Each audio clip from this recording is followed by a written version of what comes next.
Namaste everyone.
I want to tell a very interesting thing about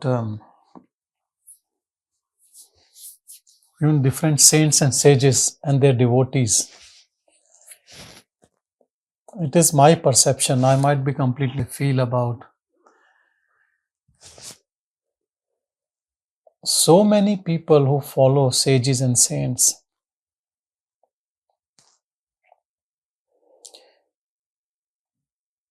And when you meet them, they are followed for 20 years, 50 years, whatever it is. They take those sages as realized beings, which is not wrong, but they take themselves as they are too far from it.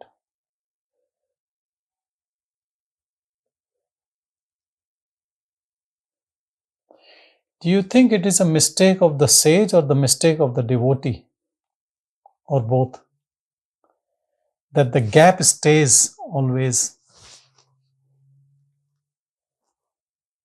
It is a very serious issue in my understanding. Maybe for a lot of people there is no issue here. A guru is a guru, a devotee is a devotee, guru is enlightened, devotee is in ignorance. But if this state stays the same, I am very worried. That means there is no hope for the devotee. Do you understand what I am saying? Because I have seen so many books, I don't want to name because you all must have read those books. They are very common books by devotees.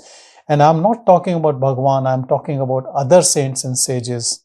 Books written by their, you can call devotees, students, chela, or whatever you want to call them. But this is a thing which is of concern.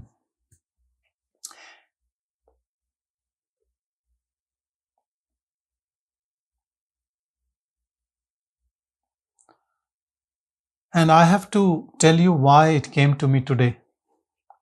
Because this morning I was invited for inauguration of a saint's ashram in Melbourne. Some inauguration was there. There was homa and rituals and chanting. One thing I realized was there was a Swami who is with that saint for more than 40 plus years, and saying that we are all ignorant and the saint is only the one who knows.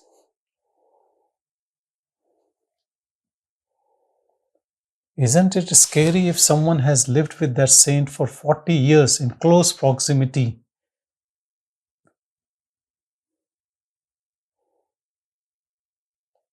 People who were really longing to know truth and stayed with Bhagavan, and then they understood truth, let's say in a couple of years, and they were asked by people, how come you understood in 2 years or 3 years? He said, because I was a fool, idiot. I should have understood within a second, within a minute. It took me that long. I'm not sure whether I'm getting to the point what I'm making. If devotee is always a devotee, a student is always a student, that means either the teacher is bad or the student is bad or both are bad. Because transformation should happen.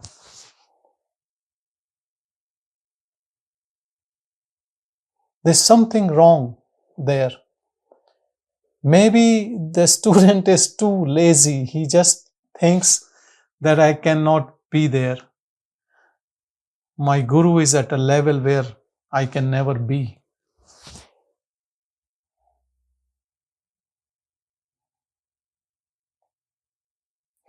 Then I'll give you another example. I have read in past, and I have known in recent also times, that when they remember their guru, they say the guru has passed away 20 years ago, 30 years ago, but his help is always there. When I'm in crisis, he comes in vision or he comes in dream, and so I'm happy with that. I'm not denying that there is a grace of the guru on the devotee when he comes in dream or he comes in vision. But do you think the story should end there, in these visions and dreams? Dependence on mind. It is just sheer dependence on mind, though it is grace coming in this waking dream in form of another dream or a vision. But it is in domain of mind. We should understand this. When will it happen that self is realized by self? Observer is observed in totality. If that doesn't happen, we have missed the mark. And look, I'm not saying it has to happen like this in a fraction of a second. It can take years. But someone writing a book on their teacher or guru with 50 plus years of association and is still writing that he knew and I am still ignorant. Maybe he is humble. I'm not saying that. Maybe in that all humbleness, in humility, people speak like that. But then in their humility, they're defeating the purpose. They're not telling the truth, because others will think, what will happen to me? I am knowing this teacher only in last 3 months. You have known for 50 years and you still don't know anything. You are a fool. Let me look for any other teacher. Actually, they are bringing disgrace to their teacher if they are acting too humble. That is what my take on it is.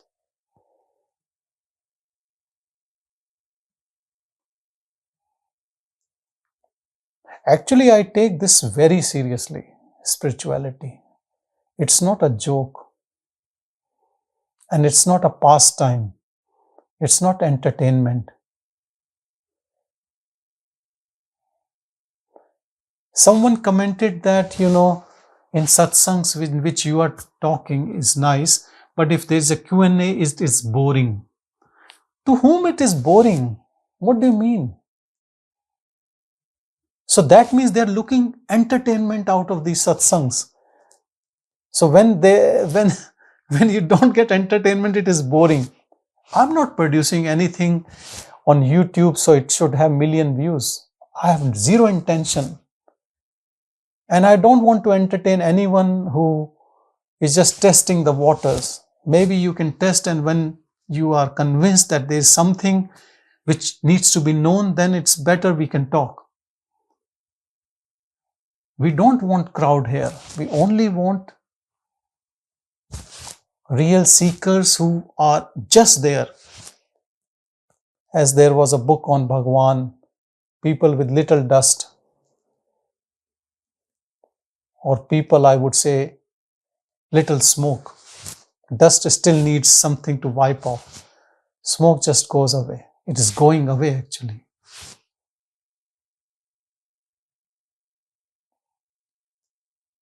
I would like to interact with people with little smoke only, not even dust. Because all preparedness is within us. If we are prepared, then what is stopping us to know truth? Staying with a guru for 50 years is still saying that I am ignorant and he knew. It's too long.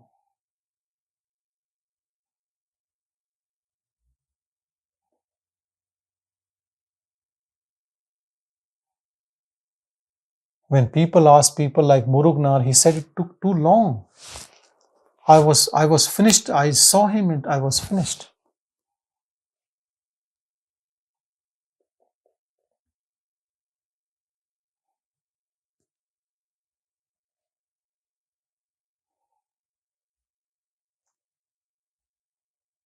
Let's know this, that it is not the guru who knows it, or only guru will know it. Every one of us can know it if we are ready for it. Not just guru.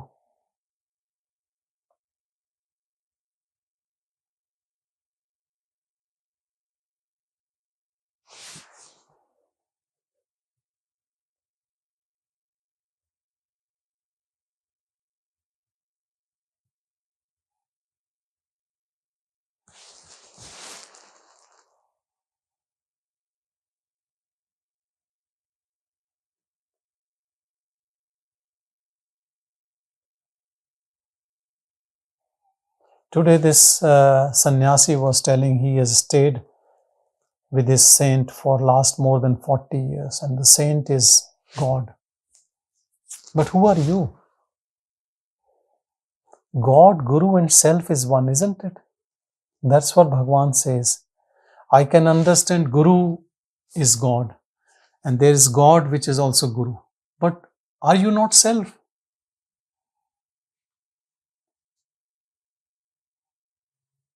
Even 40 years association has not made you realize self.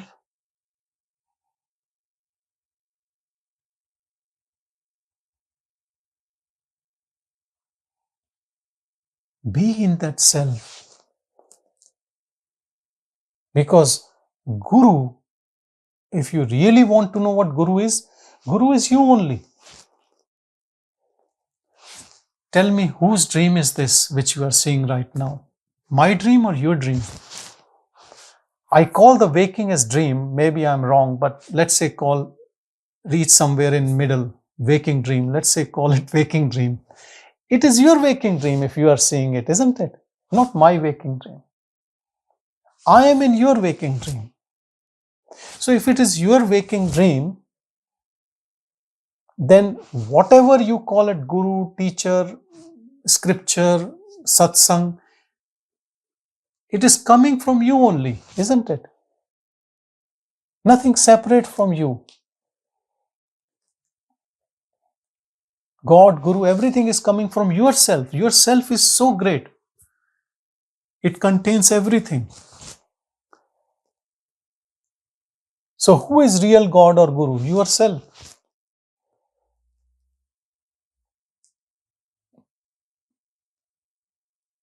And still you don't know your real self.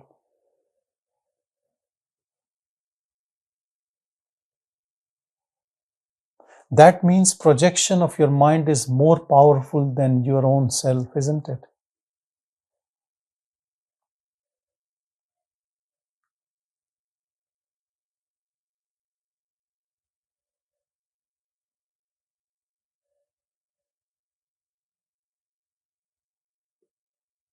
More we identify God or Guru in form, more we are attached with this form also. People don't understand this. All the time praising the form of Guru makes us more attached with form.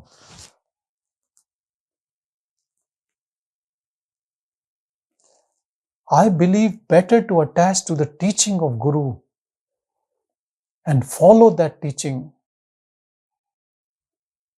and then finding that Guru in form is actually your own self as projected outwardly, giving you the teaching to be back home. That is the only purpose. So a real Guru will always tell you that I will be happiest if you establish yourself in self. And a fake Guru will be happy if you give some money, some donation, something materialistic. But real Guru, who is your own projection, will be happy if you are there. Because he is self. He is self of all. When you meet self of all in form of a form, its purpose for you is only one, for you to know the self, nothing else. Rest all things are secondary. So if you are convinced, then truth and you are not separate. Just be. And don't move from that beingness. Because what moves out of beingness? Only mind, which is projecting outwardly. Otherwise, beingness is always still. It has nowhere to move, nowhere to come and go. No birth and death. No heaven, no hell, nothing.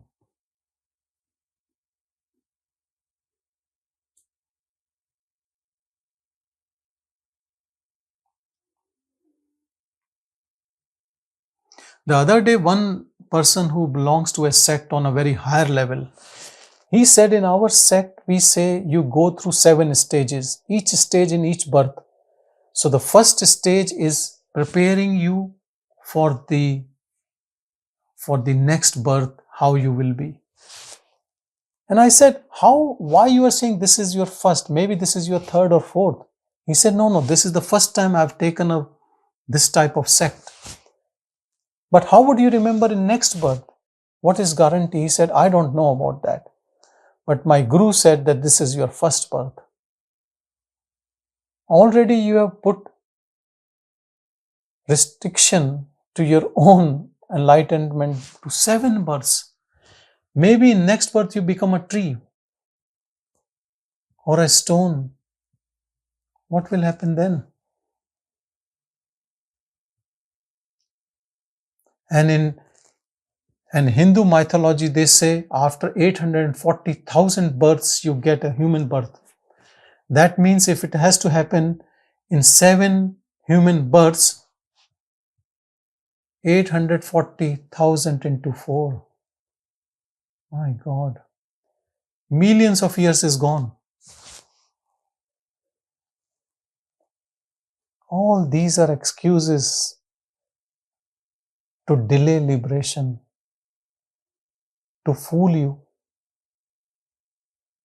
And I know, and I very well know, that these types of concepts works well for people who want to delay, who wants more time.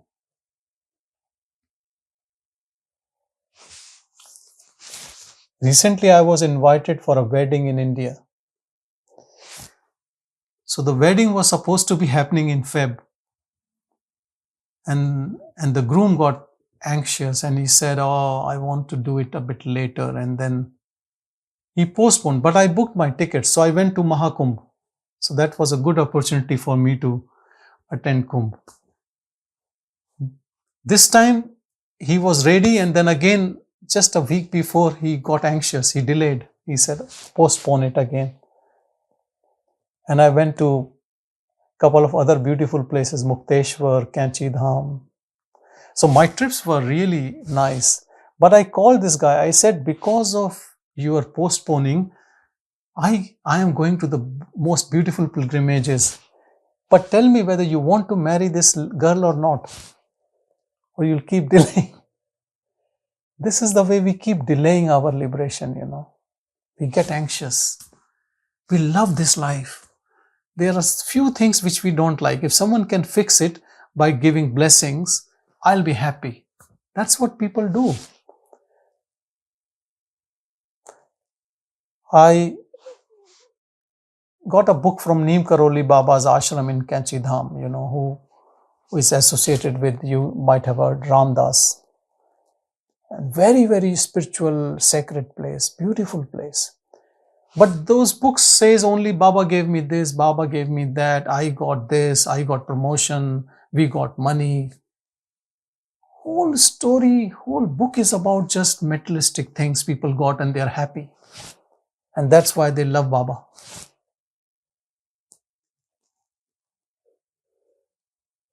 Maybe these people are nicer. They're happy with small materialistic gifts. We are not that nice people. We want to be Baba. Nothing less than that. We want to be exactly like Saint. Nothing less. No blessings for this thing or that thing. Maybe that is the difference. We want from God that I should be God. I should be you. We should be one. These people I call real seekers, spiritual seekers. Not give me that, give me this. Bribing God. You give me this, I will give you that. I went to a temple, Mukteshwar. People have put bells there. Whenever they have some desire, they put those bells and then they take it out when the desire is fulfilled. There were thousands of bells. So someone said to me, look, the desires are not getting fulfilled here. I said, you don't know. Maybe there were 10,000. They have taken away. Only 1,000 left. This type of transaction with God. This is what human mind is, Bribery. And that God would be happy, isn't it?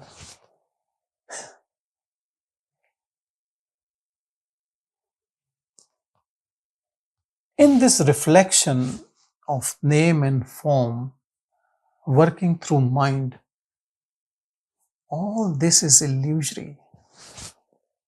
You can give importance as you like, as our mind likes. We can give importance to whatever we do.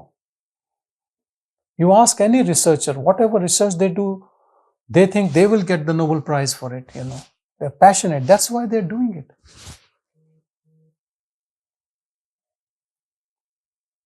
What is important in this life? Everything is equally important. Our mind tells us this is important, this is not important. This outwardly projected mind, when it has only one interest left, to know self, it starts looking within. What is this part of mind which starts looking inward? Is attention only. It starts looking from there, from where everything is projecting outwardly. When it settles in heart, first thing it notices is our ego.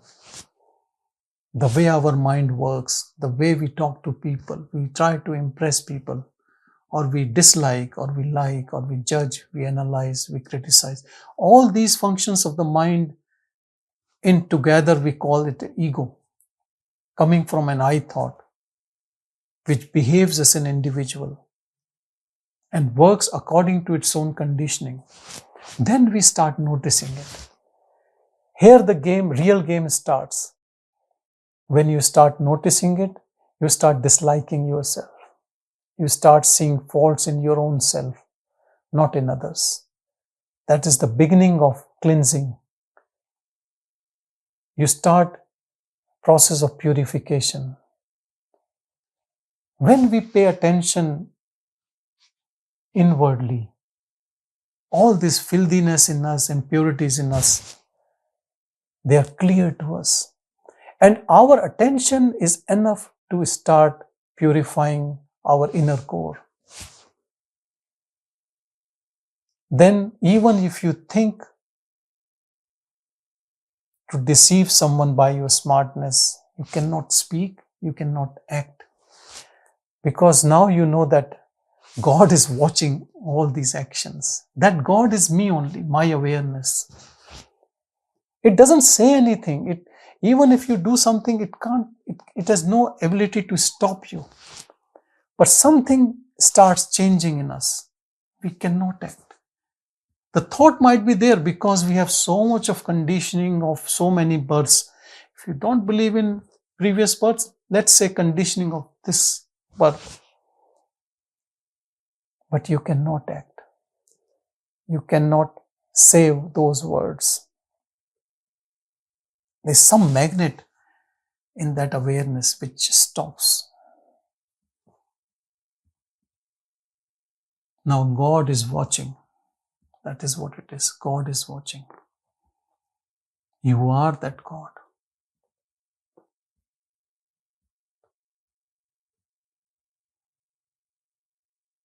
This self-attention, this self-awareness, this aware of this awareness,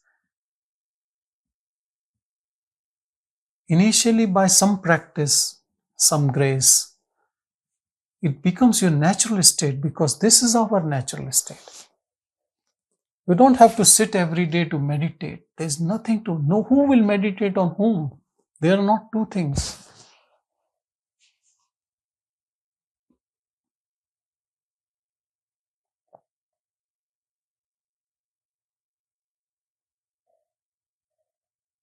And from this awareness, whenever you meet a seeker, whenever you meet any field of energy which is pure or towards purity, you can know easily where the fault lies. Not to pick up a fault, but what needs to be fixed so it can be in that pure state.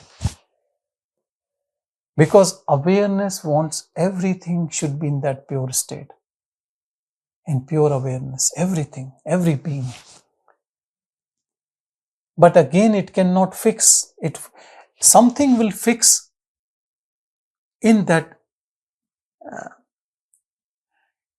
communication or in that interaction. But you can say there's this intention is always there that everything should get into that purity.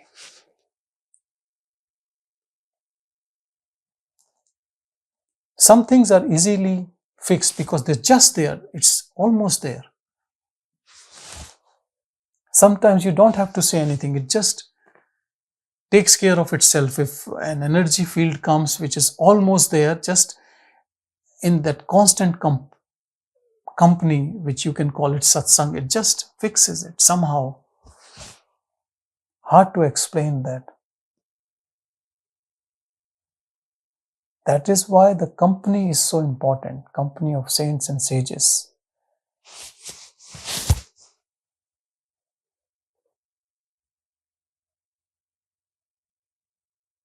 People came to Bhagavan just one visit. Some never met him. Just by seeing his picture or listening to him, they just got sorted out.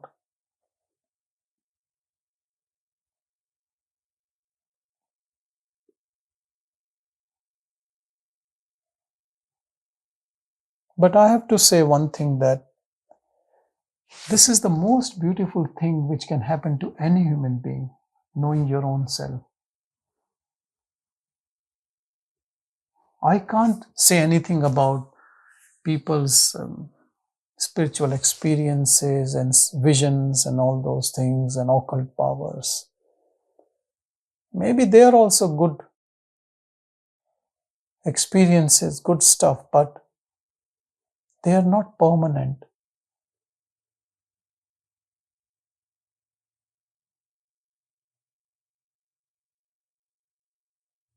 But this current of awareness is joy, it's peace.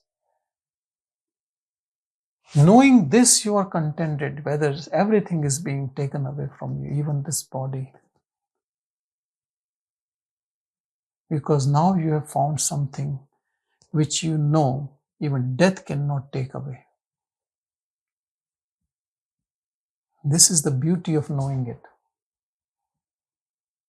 Even dementia will not take it away.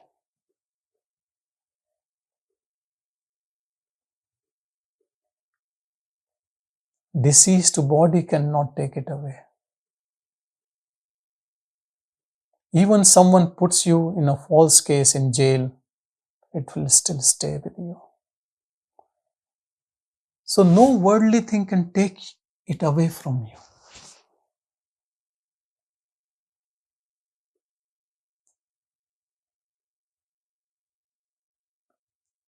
I'm not sure who is that person, but someone listening who is almost dying, leaving this body, has mentioned to me that I'm in bliss. I'm so happy to know that.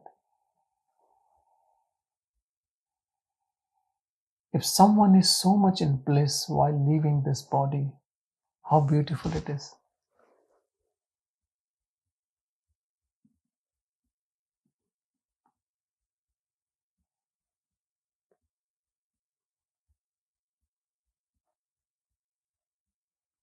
What is the purpose of satsang?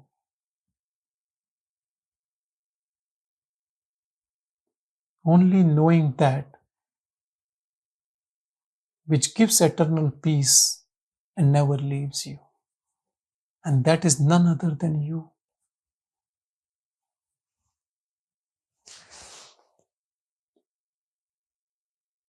It's not new knowledge, no knowledge about things in this world.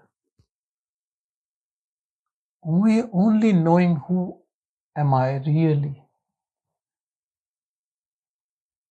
beyond this body, beyond this form.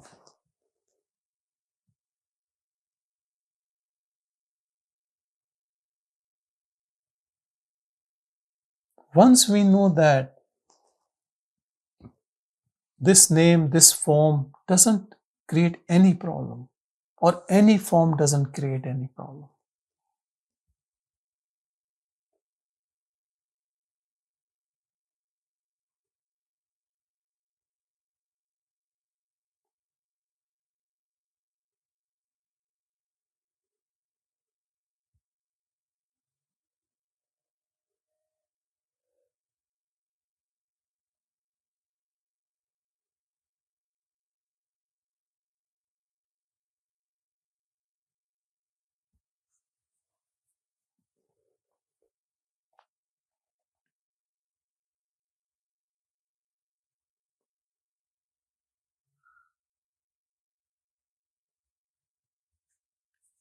We are all in a body, using a form, interacting with each other. One day all these forms will disappear. I'm not sure who is the youngest in this group, but let's say 100 years. In 100 years, no one will be there in these forms. Isn't it true? Isn't it also scary that no one will be there?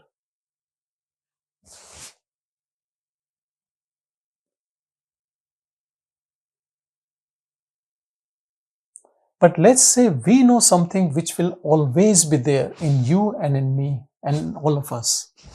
Let's know that. Let's be with that. Then we all become fearless because we know that we are unborn. Death even has no clue who we are.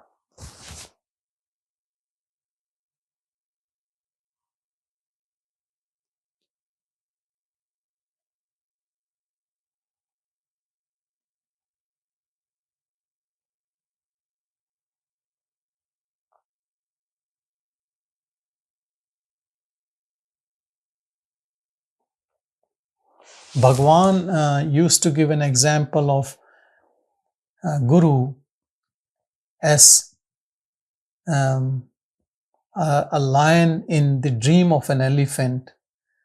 Seeing a lion in the dream, elephant wakes up and dream is finished.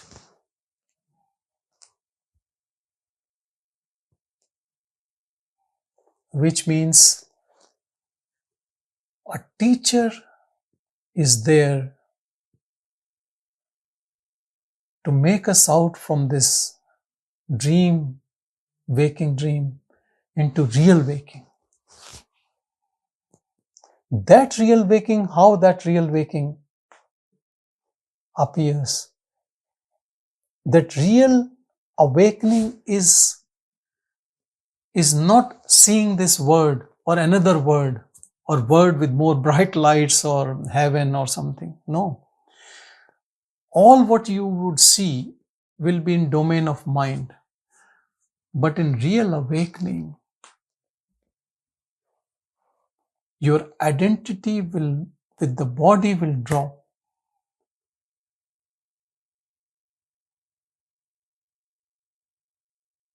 And that observer, that pure witness,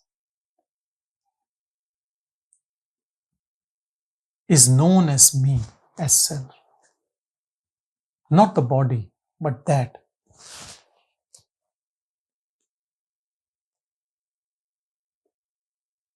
Or you can say that that pure witness is still self, but there is also identification with the body.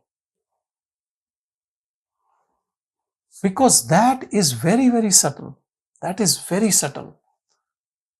There's nothing as subtle as that. To get to that, gross should be not in our identification.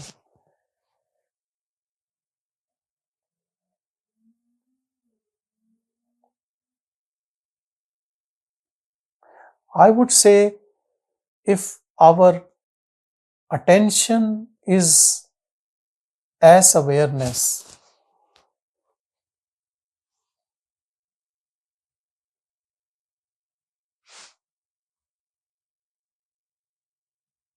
then that is that, nothing else.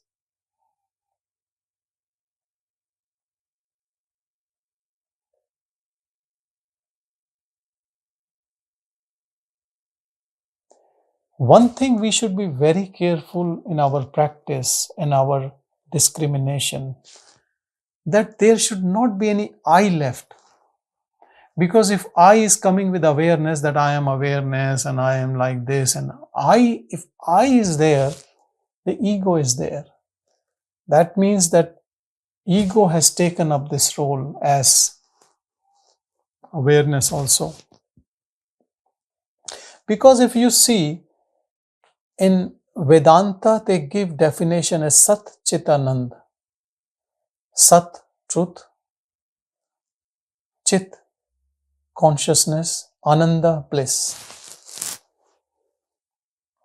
People can say, oh look, I also get bliss sometimes, when I take some drugs or, when I'm very happy, I'm in bliss. So my bliss comes and goes. Maybe the Sat Chit Anand bliss might be all pervading, all prevailing all the time, but I also get bliss. Now the Chit is consciousness. We are all conscious. We are not dead. So you can say, look, I'm conscious. At least I know I'm conscious. So I have this experience, and sometimes I am in bliss. So consciousness, bliss, you can agree that even in ignorance we can have these two. But what about Sat, the first one? Sat means truth. Can you put your hand on your heart and you can say, yes, I am that truth? So two things are still there. When truth is there, then we are not there, like in deep sleep.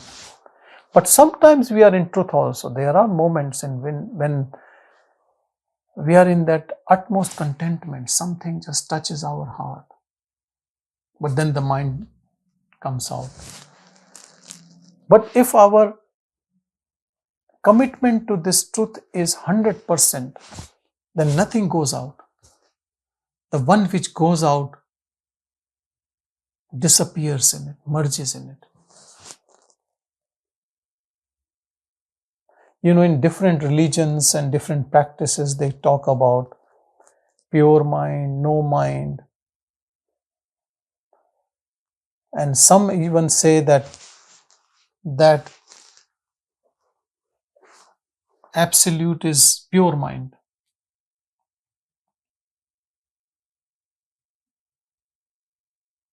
If you ask me, I will say absolute is no mind. Because what is mind? Mind is nothing but thoughts, one after the other.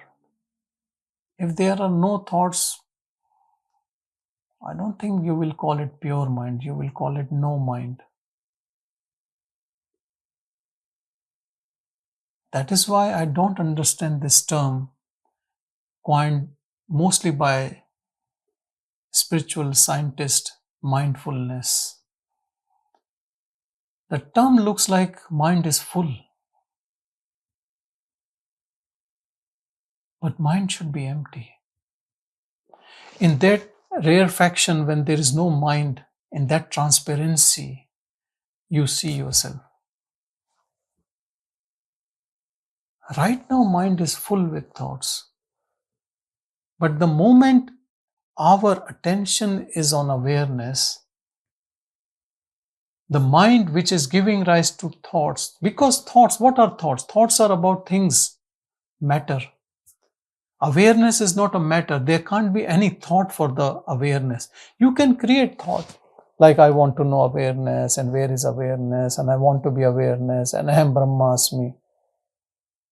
I don't think that helps much. Those types of thoughts for awareness will help much. Just paying attention to it. When we pay attention to awareness, we are moving our attention from thoughts. Mind needs some support. It needs a story, an object. That is why Bhagavan used to say desirelessness is wisdom, because if there is no desire, there is no mind.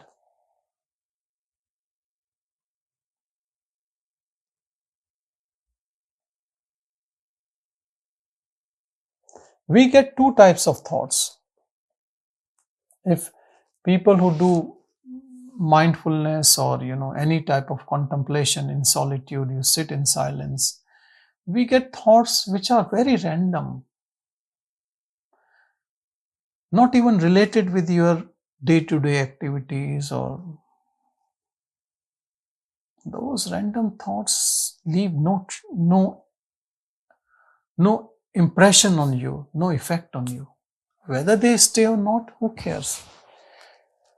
But the other type of thought, which holds a story of I, actually affects us. Whether our past stories or projecting in future. And some of them are like heavy clouds, which have a lot of emotional baggage with them from the past.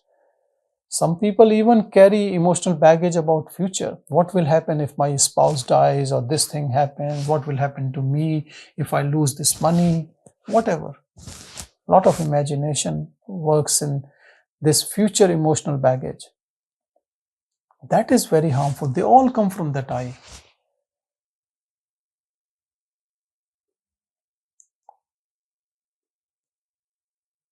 Paying attention to awareness dissolves this I, and then it dissolves all types of thoughts, which we call it personal thoughts, and some with emotions. And then what is left is nothing, emptiness.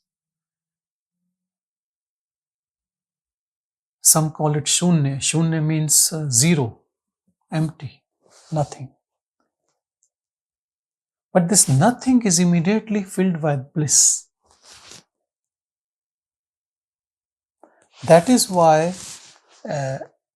Solitude is not loneliness. Some people say, I'm lonely, I am bored. In COVID times, a lot of people have anxiety attacks because they couldn't meet people and they felt they had anxiety not meeting others. But it was a great gift of God for people who were spiritual seekers, staying on their own, nobody to disturb them. Good excuse to be away from society. And this is the time when we started our satsangs online, initially doing every day. Because in solitude, you love your solitude. You're not lonely. You don't feel boredom. You're not anxious. You're settled in your own awareness. It is so pure, so nice. This is the time you have fallen in love with your own self, pure self. You don't want to get disturbed by people's gossips and loose talks. You just want to be yourself. Once you know it, you become your own companion. You love your own company.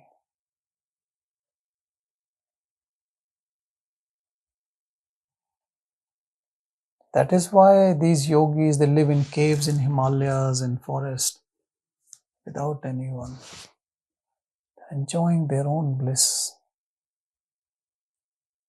No thought, nothing. With body, without body, they are same. If we love everyone, we are attached to everyone, and suddenly we die, what will happen? We will get a birth. Why? Because of the utmost compassion of that Lord. Because we want people, so He will get us back. If you love hundreds and thousands of people you can't live, then He will make you sheep. And you will be born in New Zealand, land of sheeps. It is His compassion, even if He makes us an animal, or whatever He makes us. Because our desires get fulfilled in that species or in that form. But if you have no desire, then what He will make you? Nothing. The next birth He will make you nothing. You will stay as that.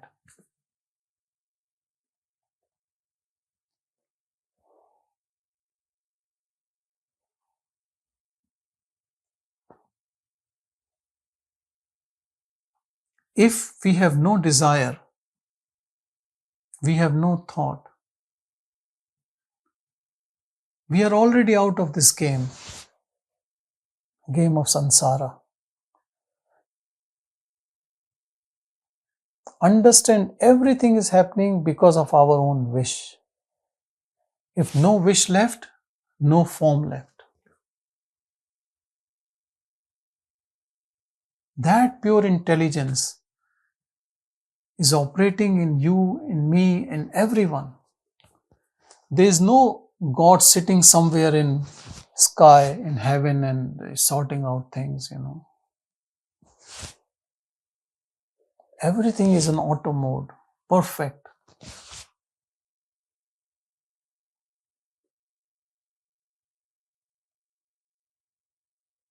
In a way, we make our own destiny.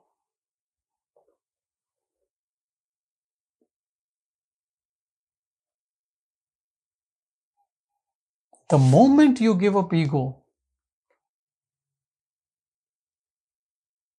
then you are without destiny. Because destiny is of a soul, of a jiva, of an individual. When you have given up that identity, then nothing is left. And we don't have to go into forest or become Buddha or, become a monk. You can be a monk as a householder, a better monk. Because you are being tested all the time by your spouse, partner, friends, relatives, work. Before you claim you're Buddha, you will be grinded properly, In a forest, everyone becomes Buddha. But when you come to city, you will know the reality of the world.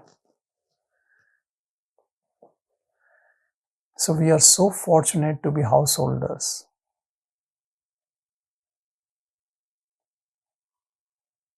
We learn our lessons in satsang and then we interact with people. How beautiful it is. And every day is our test. Even if you don't say anything to anyone, you know within whether you feel irritation or you are okay and nothing affects you. You don't have to prove to anyone. You only have to prove to your own self. And that self is watching all of us all the time. You can call it God, Lord, Self, Atman, Paramatman, Brahman, Shiva, Christ, whatever you want to call it. That entity is me and you watching us all the time. And because of knowing that that is watching, you become more humble. And you give up those habits which are born out of conditioning of mind. And you start behaving as a observer. But first this observer will have an I thought mixed in it. But constant observer, that observership, that I disappears because that observer is actually watching itself, that ego. And then ego is slowly dissolving. It's rarefied and then there's nothing, there's just emptiness, transparent. It's a process, it can take weeks, months, years. But I guarantee you not 40, 50, 60 years and not 7 births. But you have to be on it and it works so well. And keep a guru like Ramana, who all his life kept saying the same thing again and again and again. He never changed. Nowadays, you see saints who start somewhere wearing white robes and then they're wearing diamonds, and first they were saying something very, very pure and now they're talking about all sorts of things, giving you liberation with sex and drugs and all sorts of things. So they have moved from their stand. Bhagavan is a time-tested guru. He has left the body, so no chances that he will become corrupt. And whatever he said is all written it down. And the best thing about Bhagavan is that at same time there were 2 or 3 people writing. So if you don't trust one's writing, you can read someone else's writing.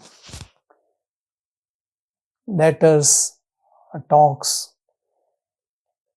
And then on the same question he must have said thousands of times. So you can read different things.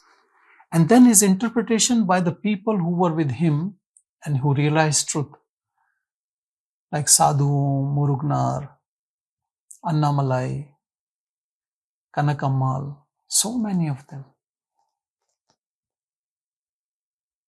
And then another test of Guru is how many got enlightened. I would say, and I would strongly differ from David Godman, who says 2. He says Bhagavan's mother and cow Lakshmi. I would say thousands and thousands. Not one, thousands. See Kanakammal, she passed away on Bhagavan's day in front of Samadhi. What about Mastan Swami? What about Murugnar, Sadhu, Annamalai, Lakshman Swami? So many. I don't know the names. I'm very bad with names. So many never came to Bhagavan. And what about people now, after Bhagavan left his body in 1950? Do you think this factory of enlightenment has stopped? No. It has gone more. It is actually growing more. more people are understanding this truth. Because now all the literature is in English and there are so many speakers and so many people know about it. And I've seen seriousness among people. They are very, very serious seekers.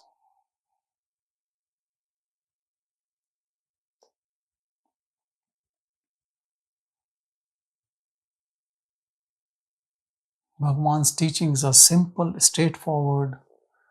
You have to keep working on your own self.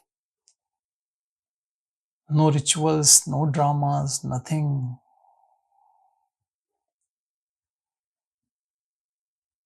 And another thing about Bhagavan is that he has given you Arunachala as well. If you believe in form, then you can do Girivalam. That will give you that, boost your energy. Go there, sit in Virupaksha cave, Skandashram, and meditation hall, Samadhi. If you have a chance to go to India, ashram doesn't charge any money from you. It's free food, free stay. How beautiful it is. The most precious thing is free.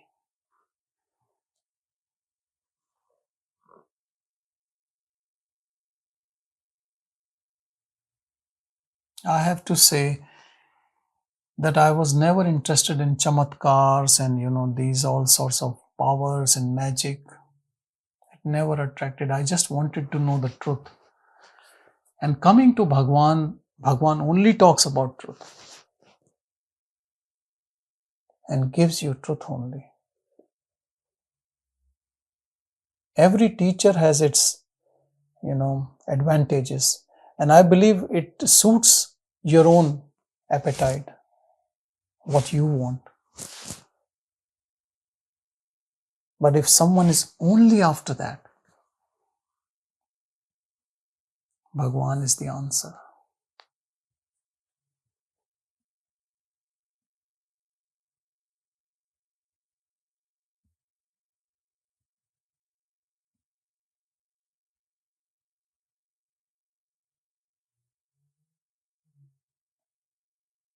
Anything you want to achieve,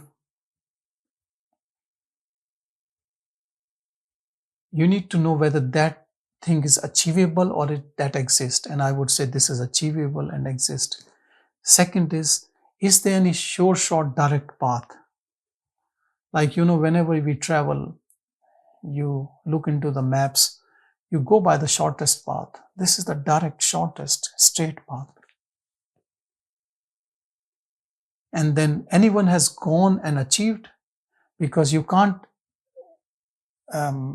say, you can't include Bhagavan in it because he just got it.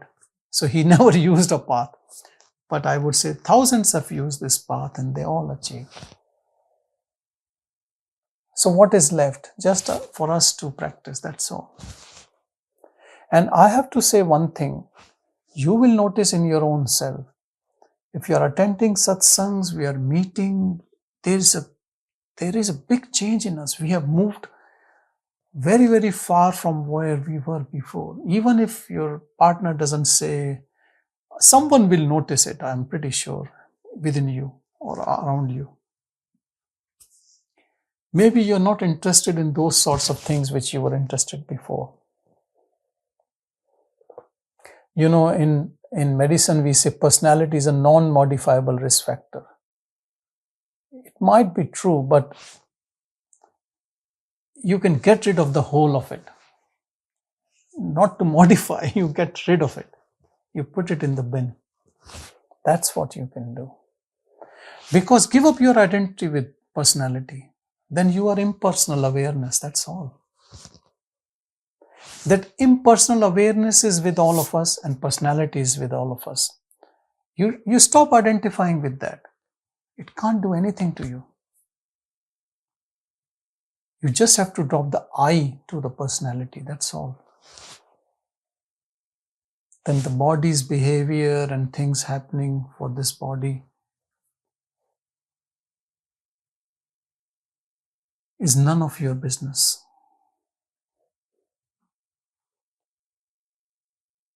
But then again, something profound happens. The moment you give up your identity with the body start behaving in a good way. They say that is attributeless. But in that attributeless also there is love, I would say. Whether you call love as attribute or not, I don't know. Peace is there. Contentment is there.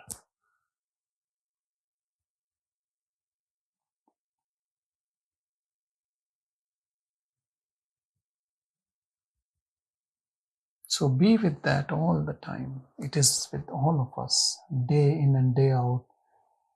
Remember it. Remembrance is the key. Bhagwan's way of remembrance is self-attention, self-abidance. If this is too hard, you can take a name. That name can make you remember that.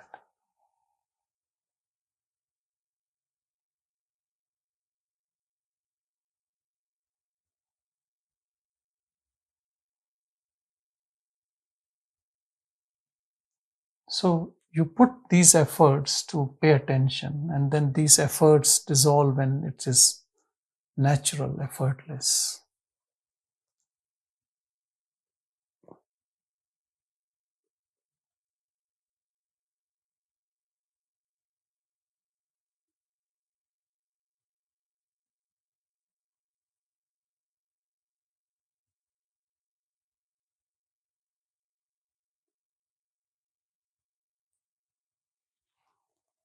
Thank you, everyone. Thank you. Om Namo Bhagavate Shri Arunachal Ramanaya Om. Om Shanti Shanti.